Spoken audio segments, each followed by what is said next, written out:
Nous allons prendre directement la parole de Dieu dans Actes, le chapitre 1, et les versets 6 à 11.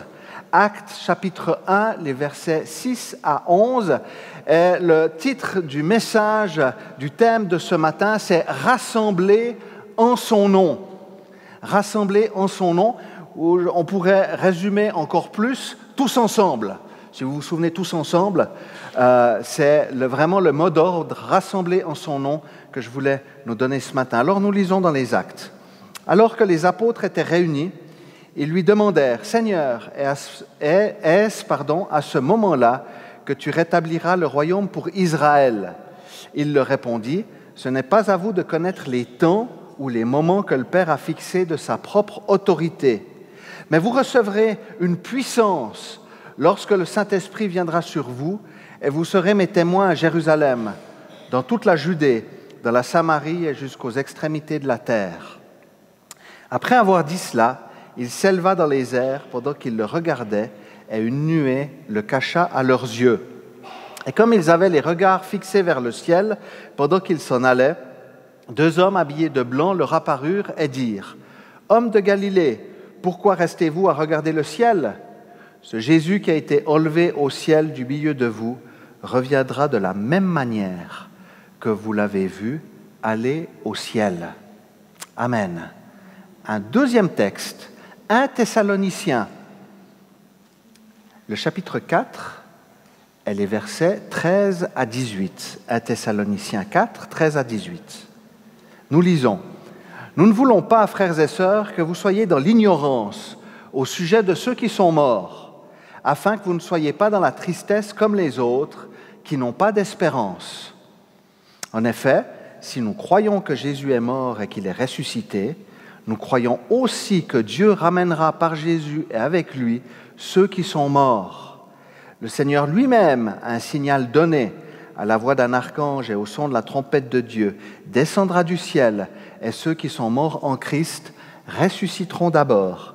Ensuite, nous qui serons encore en vie, nous serons tous ensemble, enlevés avec eux sur des nuées à la rencontre du Seigneur dans les airs, et ainsi nous serons toujours avec le Seigneur.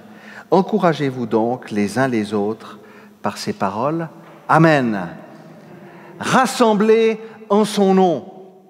Alors juste avant de monter au ciel, le Seigneur donne à la fois la promesse du Saint-Esprit et à la fois la promesse de son retour est rappelée. Jésus dit à ses disciples, « Je m'en vais ». Eux qui avaient mis toutes leurs espérances dans ce Messie pensaient qu'il allait rétablir le royaume d'Israël et battre d'un sceptre de fer, les nations ennemis ou de l'oppresseur. Tout d'un coup, Jésus leur dit, et c'est une surprise certainement totale pour les disciples, « Je vais monter au ciel ». Ou en tout cas, ils ne saisissent pas tout, même si Jésus les a avertis au fur et à mesure, les disciples ne saisissent pas tous les enjeux. Du reste, Jésus va leur dire, « Ce n'est pas à vous de connaître les moments que j'ai fixés. » Mais il leur dira, il reviendra de la même manière qu'ils l'ont vu monter au ciel. Et quand il reviendra, nous serons tous ensemble. Donc le tous ensemble, c'est ceux qui auront cru en Jésus et qui l'auront reconnu comme Sauveur et Seigneur. Tous ensemble, les croyants iront à la rencontre de Dieu, de Jésus. Et c'est un rendez-vous extraordinaire. Je ne sais pas si nous arrivons à nous l'imaginer. Jésus nous a donné rendez-vous. Jésus va revenir. Et pas juste pour moi, pour tout le monde. On axe tellement beaucoup sur l'individu. Et je crois vraiment que le temps est à la communauté et au pluriel. Le temps est au rassemblement, les amis. Et je crois vraiment, et j'ai reçu ce message de manière très forte du Seigneur, et je peux vous dire que ça ne m'a pas laissé tranquille, même la nuit, j'étais en train d'y penser. Tellement ça m'a impacté, de me dire, Seigneur nous a donné un rendez-vous, mais pas simplement à toi, pas simplement à moi, mais à nous tous et à tous ceux qui confessent le nom du Seigneur Jésus, qui lui ont donné sa vie et qui le suivent. Cette conscience et cette certitude qu'il va revenir au bon moment. Alors la venue de Jésus vient du mot parousie. Je vous fais juste une petite note, comme ça on dirait que je suis intelligent.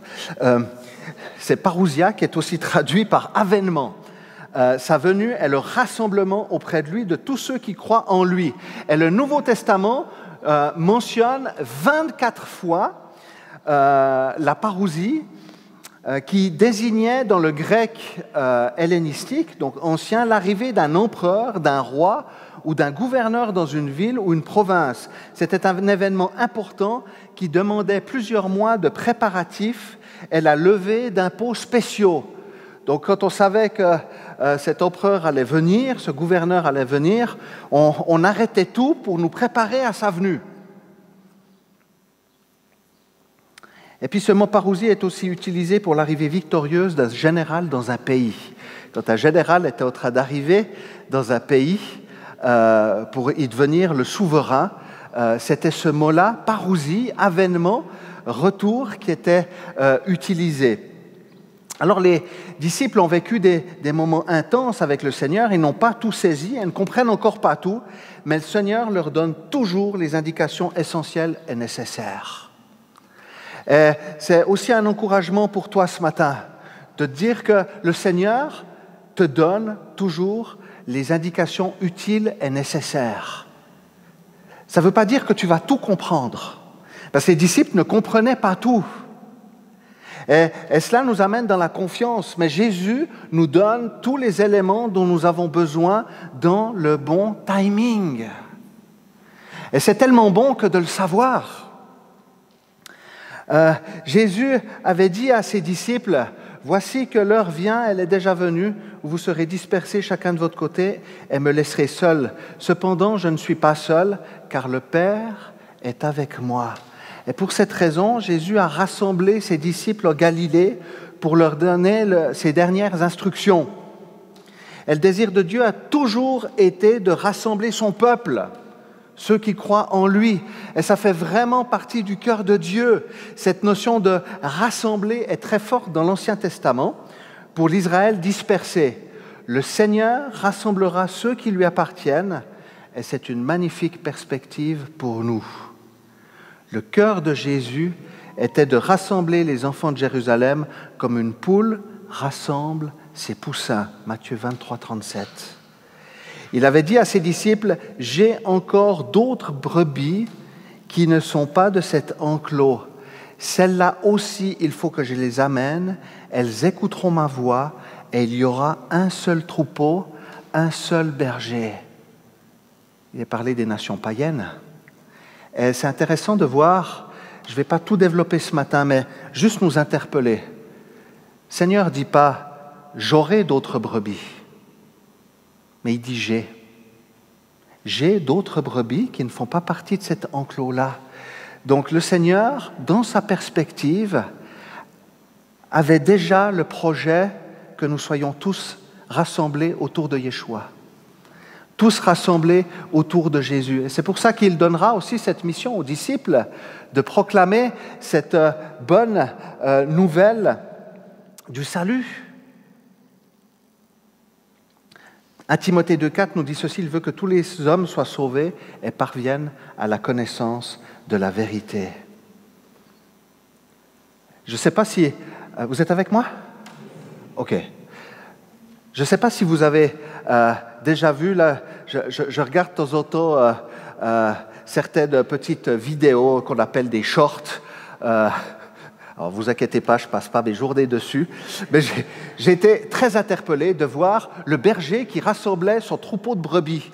Vous avez, je ne sais pas, des centaines de brebis qui sont là, et puis il y a le berger qui envoie ses chiens de berger, ses border collies, et ça m'a juste interpellé de voir, tout d'un coup, vous avez un border collie qui saute au-dessus du troupeau, et qui regarde comme ça toutes les brebis qui sont en train de se disperser et il court d'un côté, de l'autre, et il y a le berger qui donne ses indications pour que les brebis et le troupeau soient rassemblés. Et je crois vraiment que c'est ce que le Seigneur est en train de faire et veut aussi nous dire que nous ne sommes pas tout seuls.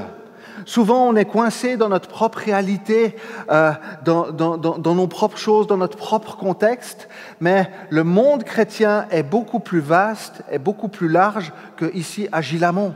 Comprenez-moi bien, Seigneur fait son œuvre à Gilamont. Alléluia. Et j'en suis convaincu, Seigneur bâtit son Église et je suis heureux de le voir présent dimanche après dimanche. Mais l'œuvre du Seigneur est beaucoup plus grande qu'ici. Ça s'étend jusqu'au bord du lac. Et même encore plus, jusqu'à Lausanne, jusqu'à Genève, jusqu'au Valais, jusqu'en Suisse allemande. En fait, je pourrais vous dire tous les cantons et toutes les provinces du monde. Dieu désire rassembler son peuple et lorsque Jésus reviendra, nous serons tous rassemblés vers lui.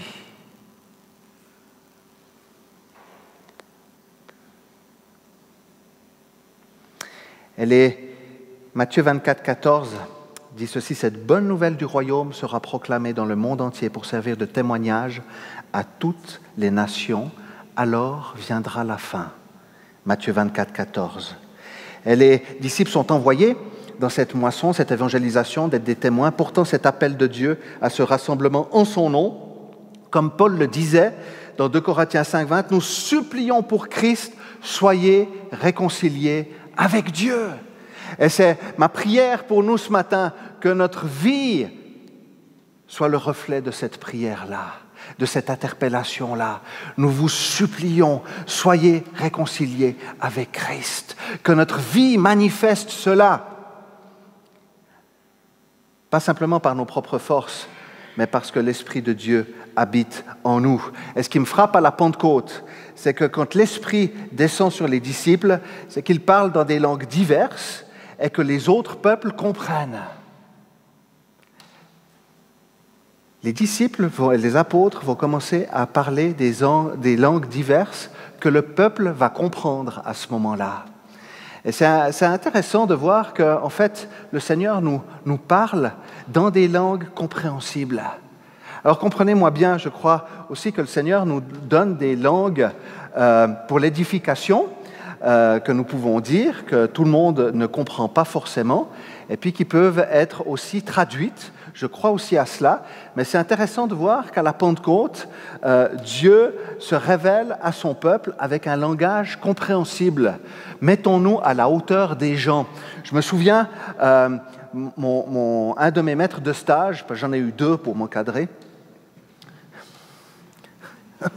croire que le Seigneur savait ce dont j'avais besoin, m'a dit ceci, peut-être je vous l'ai déjà dit, mais je me le répète souvent, il m'a dit, Gaël, tu sauras une chose, tu prêches à des brebis, pas à des girafes. Tu prêches à des brebis, pas à des girafes. Vous savez, les girafes qui ont les longs coups, qui sont beaucoup plus près du ciel. On prêche à des brebis, et nous sommes tous des brebis du Seigneur. Alors en sociologie, je ne sais pas tout ce que ça veut dire. On va laisser la sociologie un peu de côté, mais il nous est demandé d'être accessible et aussi à la hauteur. Ça ne veut pas dire de faire des compromis, d'accord, mais ça veut dire parler dans un langage compréhensible. Les gens nous voient vivre. Les gens nous entendent aussi de manière très claire sur notre vécu avec le Seigneur. Alors ne nous en privons pas. Et c'est l'œuvre de Dieu par l'action du Saint-Esprit. Acte 2, 47. Le Seigneur ajoutait chaque jour à l'Église ceux qui étaient sauvés. Alors que notre attitude et nos prières aillent dans ce sens, qu'Israël, aussi en ces temps troublés, prenne conscience que celui qu'ils attendent, le Messie, est bien Yeshua, et nous aussi. Et je nous encourage à ne pas nous lasser de prier pour Israël, et qu'Israël puisse aussi rencontrer Yeshua et réaliser que Yeshua est le Mashiach, qu'il est déjà venu et qu'il va revenir pour chercher ceux qui confessent son nom. Et c'est tellement important parce que nous serons tous rassemblés en son nom, ceux qui confessent Yeshua comme le Mashiach, comme le Messie. C'est une réalité, c'est la parole de Dieu qui nous le dit. Nous serons rassemblés.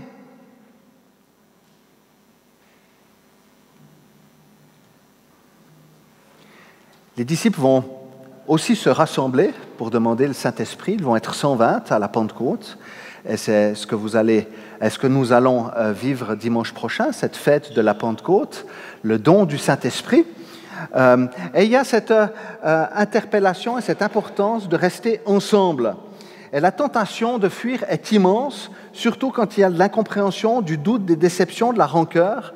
Mais il y a une force et une nécessité de rester rassemblés et unis. L'Épître aux Hébreux, chapitre 10, le verset 25, parle justement de ce rassemblement, de l'assemblée locale des croyants, de cette communauté. N'abandonnons donc pas notre assemblée, comme certains en ont l'habitude, mais encourageons-nous mutuellement. Faites cela d'autant plus que vous voyez s'approcher le jour.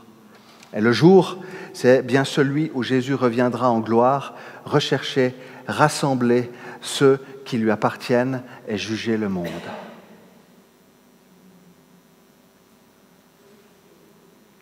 Tellement important que de nous rassembler les uns avec les autres pour continuer à louer, adorer, glorifier le Seigneur, être ensemble dans cette attente de son retour.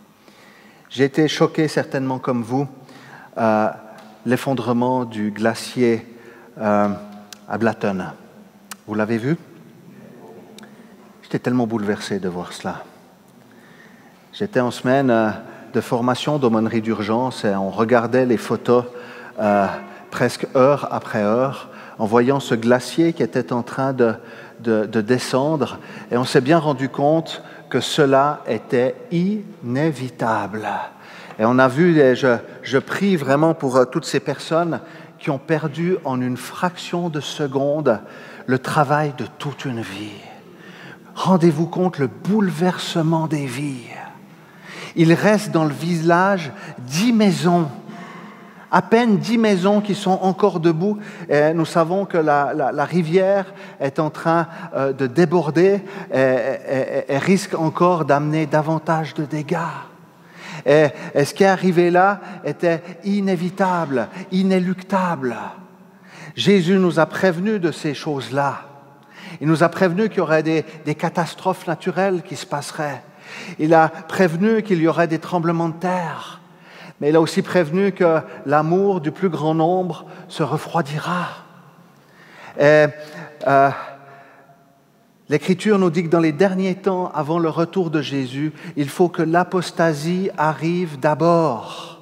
Il y aura une dégringolade inévitable où les gens ne supporteront pas la saine doctrine, auront la démangeaison d'entendre des choses agréables, se donneront une foule d'enseignants selon leurs propres désirs, détourneront l'oreille de la vérité et se tourneront vers des fables. 2 Timothée 4. L'apostasie est une révolte contre Dieu et le renie clairement, refuse de reconnaître Jésus comme le seul Sauveur et Seigneur. Et le terme évoque une défection, l'abandon, une rébellion. La lettre de Jude nous dit que dans les derniers temps, de faux enseignants verront le jour et entraîneront le plus de personnes possible. L'apostasie et l'injustice sont évoqués comme des signes clairs de la fin. Et pour terminer, je voulais nous sensibiliser sur le tous ensemble. Comme je l'ai dit tout à l'heure, nous sommes souvent focalisés sur notre propre réalité, notre propre vécu, notre propre assemblée. Et croyant Jésus, nous sommes unis en lui. Éphésiens 4, les versets 3 à 6 nous dit ceci. « Efforcez-vous de conserver l'unité de l'esprit par le lien de la paix. Il y a un seul corps et un seul esprit, de même que vous avez été appelés à une seule espérance. Par votre vocation, il y a un seul Seigneur, une seule foi, un seul baptême, un seul Dieu est Père de tous. Il est au-dessus de tous, agit à travers tous et habite en tous. L'unité demande à ne pas nous focaliser sur nos différences. Et c'est ce que je remarque aussi, où on parle souvent de dénominations, vous savez. Il faut être unis avec les dénominations, etc. Moi, je suis persuadé qu'au ciel, il n'y aura plus du tout de dénominations. Parce que ça illustre une couleur, une manière de faire. Mais au ciel, il n'y aura plus de dénomination. Et je remarque que c'est beaucoup une attitude de personne. Et j'ai discuté avec plusieurs autres personnes où on voit qu'en fait, ils viennent de milieux qui peuvent être un petit peu différents, mais ils croient vraiment en Jésus. Et en discutant avec ces personnes, on se rend compte qu'en fait, ils ont les mêmes aspirations que nous. Et vous avez certainement... ça vous fait certainement tilt quand tout d'un coup vous rencontrez quelqu'un dans la rue ou je ne sais pas, dans les magasins et vous commencez à parler, puis tout d'un coup vous vous dites, mais tiens, il y a quelque chose de bizarre, j'ai l'impression de connaître cette personne, ça coule tout seul. Et puis en fait, en continuant d'engager la conversation, on se rend compte que cette personne est croyante aussi. Et le défi, c'est de ne pas nous focaliser sur ce qui nous divise, mais plutôt sur ce qui nous rassemble. Qu'est-ce qui nous rassemble? De pouvoir travailler à l'unité, même entre nous, parce que nous avons parfois des idées qui sont différentes les unes des autres. Alors on est bien d'accord que le critère, on ne discute pas sur Jésus comme Sauveur et Seigneur, Dieu comme Créateur, qu'il a créé l'homme et la femme, la terre et tout ce qu'elle contient, d'accord? Je ne rentrerai pas dans les 6 jours ou les périodes, etc. Ce n'est pas le moment aujourd'hui. Mais sur les sujets importants, nous sommes d'accord. Il y a des sujets secondaires où on a le droit d'avoir des avis différents. Et puis l'apôtre Paul le dit aussi dans l'Écriture, dans une de ses lettres, où il dit, on peut avoir, et je paraphrase, on peut avoir des pensées différentes, mais là où nous en sommes, marchons d'un même pas avec le Seigneur au centre. Gloire à Dieu. Je suis allé regarder le mouvement de Lausanne. C'est aussi un mouvement qui rassemble toutes les églises mondiales et il défend une vision renouvelée pour l'Église mondiale et avait pour thème, dernièrement, que l'Église proclame et mette en évidence le Christ. Alors nous pouvons avoir des divergences d'opinion, mais le seul chemin pour l'unité, c'est l'humilité. Reconnaître que nous ne savons pas tout, que nous ne saisissons pas tout et que nous avons besoin les uns et des autres. Ici, dans l'Assemblée, j'ai une personne qui m'envoie régulièrement des photos de son puzzle. Je ne vais pas dire qui c'est pour ne pas mettre cette personne peut-être mal à l'aise, mais c'est quelque chose qui me plaît bien. Je reçois de temps en temps, cette personne m'envoie des photos de ses puzzles. Et au début, je voyais des puzzles de 500 pièces, 1000 pièces, 1500 pièces. Alors, je ne sais pas s'il y a plus de pièces, mais c'était juste impressionnant. Et quand vous voyez dans la boîte de puzzle toutes ces petites pièces de puzzle, et puis qui sont là disparates, etc., éperpillées, et puis qu'à la fin, vous voyez la photo finale, vous vous dites, mais c'est juste extraordinaire. Et je crois que c'est la même chose pour les églises. Nous avons tous des églises, des églises locales, et nous sommes chacune des petites pièces de puzzle. Et lorsque Jésus reviendra, le puzzle sera mis ensemble. Et nous serons l'épouse. Parce que nous sommes tous, les églises locales, des manifestations de l'épouse. Alléluia. Et quand Jésus reviendra, il va rassembler toutes les pièces de puzzle et nous enlever dans les airs avec lui. Et ce que j'aime à penser, c'est que les morts, ceux qui nous ont précédés, vont ressusciter en premier et seront aussi enlevés et nous serons enlevés avec eux. On n'est pas seul, il y a aussi toute une histoire. Et nous laissons aussi notre empreinte dans cette histoire-là. Excusez-moi, je m'emballe. Mais c'est juste merveilleux. Je pense à tous ceux qui nous ont précédés. J'ai plein de noms qui me viennent à l'esprit. Je ne vais pas faire du sentimentalisme, mais je me dis, lorsque Jésus reviendra, ceux qui nous ont précédés vont ressusciter. Je vais revoir mon fils, il va ressusciter. Je sais qu'il est auprès du Seigneur. Il y a plein de personnes, vous avez en tête, ils vont ressusciter. On va tous se retrouver ensemble. On sera dans la présence de Dieu. On va louer, adorer le Seigneur ensemble. Et j'avais vraiment envie de nous sensibiliser, frères et sœurs, ce matin, à cette dimension d'être ensemble, de ne pas nous priver de la communauté, de continuer à venir rompre le pain ensemble et prendre le fruit de la vigne, de communier ensemble. C'est une commune union, les uns avec les autres. La Sainte Seine, les amis, ce n'est pas seulement quelque chose de personnel, ça fait partie du corps. Et Doris l'a très bien dit ce matin, et je te remercie, c'était inspiré. Quand 2 ou 3 sont réunis en mon nom, dit Jésus, je suis au milieu d'eux. Et c'est vraiment la réalité de sa présence. Alors, je ne vais pas aller plus loin. Le cœur de Jésus, c'est que son peuple soit rassemblé et pas dispersé. Prions pour Israël. Notre mission, c'est d'être des rassembleurs, de ceux qui favorisent l'unité. L'importance de la communauté. Nous allons et nous sommes dans des temps qui seront de plus en plus durs.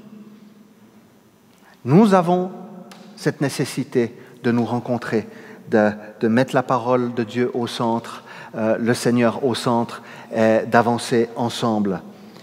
Et puis de travailler tous ensemble à l'unité et à la réconciliation. Que le Seigneur vous bénisse, vraiment. Alléluia. Amen.